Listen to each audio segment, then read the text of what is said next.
Hello, everyone. Welcome to the month of March, the month of St. Patrick's Day and wearing green. There are several updates I have for you from this month, as well as tying up some loose ends from last month. First of all, there is an event, the Reading Across America, which PSD will be taking part in, and the book we've chosen is Jack and the Night Visitors. We will have school-wide events coordinated around the story of this book, so stay tuned for that throughout the month. There was also some information I couldn't share with you last month that now I can share with you. And I'll start with on February 4th, we had our homecoming event. The event was very well attended.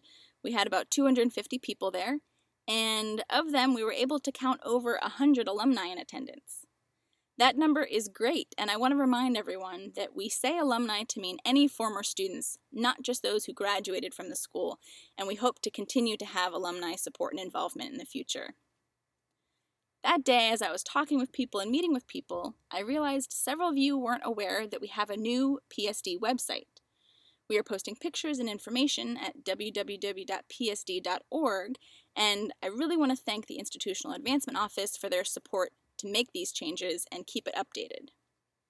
You can also get information on Facebook and Instagram. If you follow us on both of those, we have information and continue to post pictures and updates there.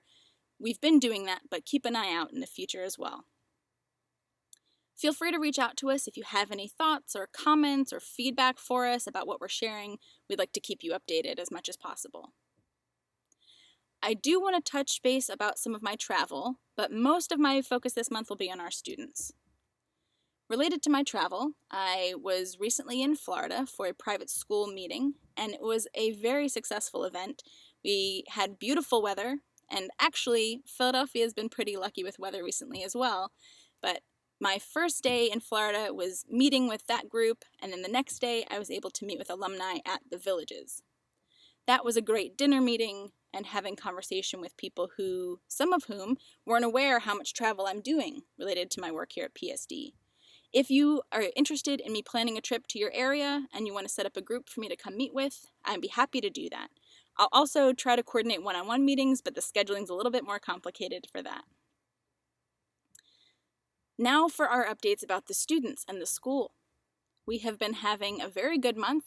We have a lot of good news to share. The community is feeling very connected. There's been a lot of good feeling among staff and students and parents. One of the events we had recently, we were connected through a friend of a friend with the Audubon Society. And the Audubon Society works with bird watching, and they were able to set an event about our school with media involvement. And Pennsylvania is one of the states that is very heavily involved with bird watching. They were able to print an article from, I believe, the February 18th paper of the Philadelphia Inquirer. So if you didn't see that article, please check it out. They were talking about the birds and the bird watching, what they're eating, and what kind of birds. So it was a beautiful event. We got very lucky that day, and we hope to continue the relationship with that group. Also in February, the weekend of the 17th, 18th, we had our Division II boys and girls basketball tournament. The boys played in Buffalo and the girls played in New Jersey, and as you can see by the trophies in the video, I'm very proud to announce that both of our teams, the boys team and the girls team, won their respective championships. This is a very historical moment for our team because the last time the boys team won a championship game was in 1977. Regardless of the division they played in, this is their first win in 40 years.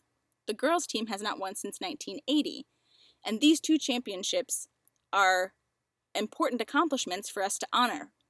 We also, in celebration of this, realized that there is someone, actually a couple players from the 1977 team, including Mike Pallone, who was a star player at the time. And we were able to get him, he lives in Indiana, but through FaceTime, he was able to participate in our celebration that day. He was on the screen talking about how inspired he was with the history and the hard work for the school and the teams, and we thank him for his participation that day. We also have someone that works at the school that's a former player from that 1977 team. One of our staff here who works in IT, his name is Edwin Allen. He works here but was a player in 1977 and on the winning team, and many of our staff and students didn't know that.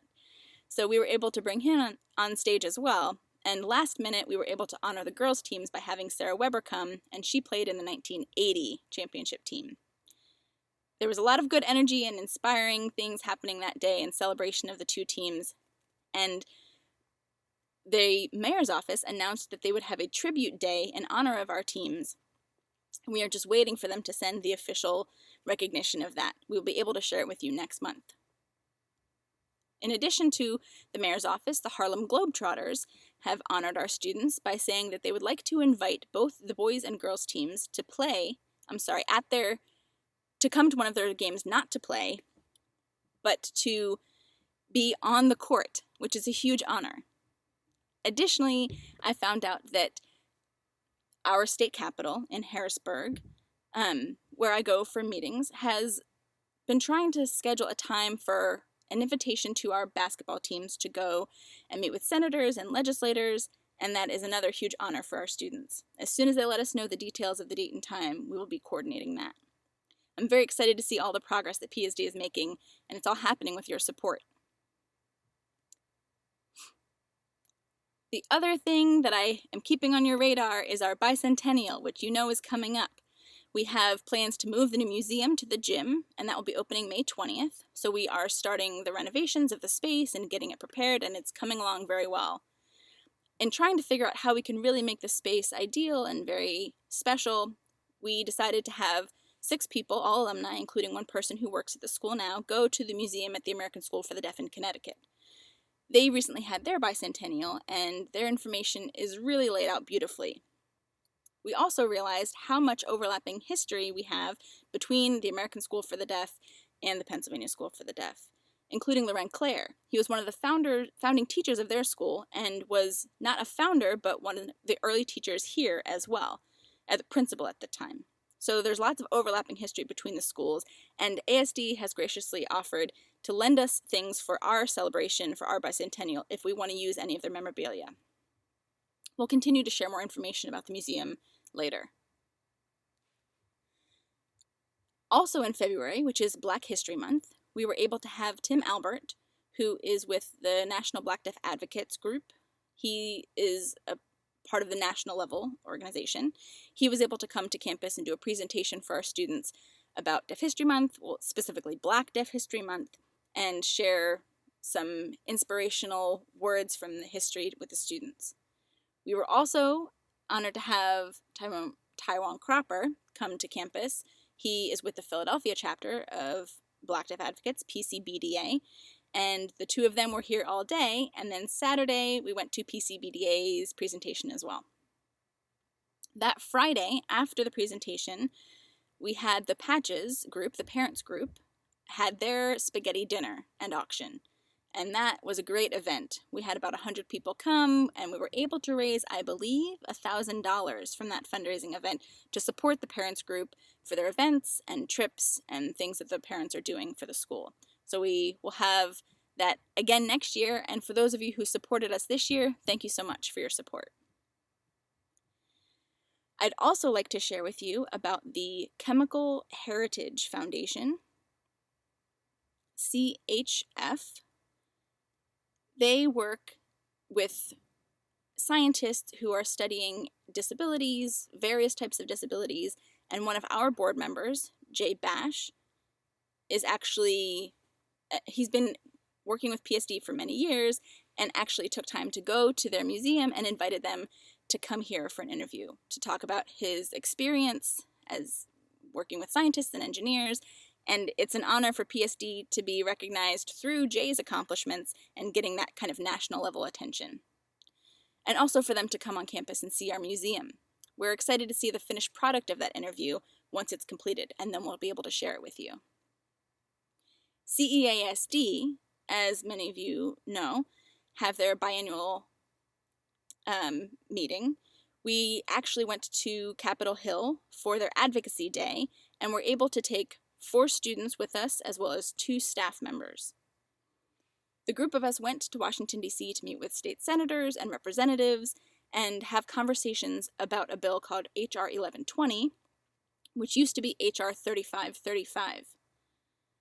Several schools have been trying to pass legislation which would, in the form of a new bill, be related to the Cogswell-Macy Act. The purpose of this is to improve a former bill called IDEA B, which this would be an expansion and strengthening of that act. It would protect deaf students in addition to blind students and deaf-blind students, and this law would be much stronger to protect their rights in education. We'll share more information, but you can also look at www.caeasd.org. It's been a very busy month, and you can see the weather is starting to change now that it's March, it's springtime. We did have the planting of 6 trees, the cherry blossom trees, similar to the ones they have in Washington, D.C., and we're looking forward to the spring, meaning a time for them to come into bloom, and we're looking forward to that, and we'll post pictures on our website once they're flowering. The last update for this month is that you may not know that one of our members of the Institutional Advancement Office, the IA department, has left for a new position and is taking another job. We are posting for that position, so please keep in mind that we are down a person in that department and we are doing the best we can to keep updates coming out as much as possible. Thank you everyone, alumni and community members who continue to support us by making donations. We feel the support and we continue to look forward to working with you. And if you are in town or in the Philadelphia area, we would love to see you on campus. That's all for this month. Take care.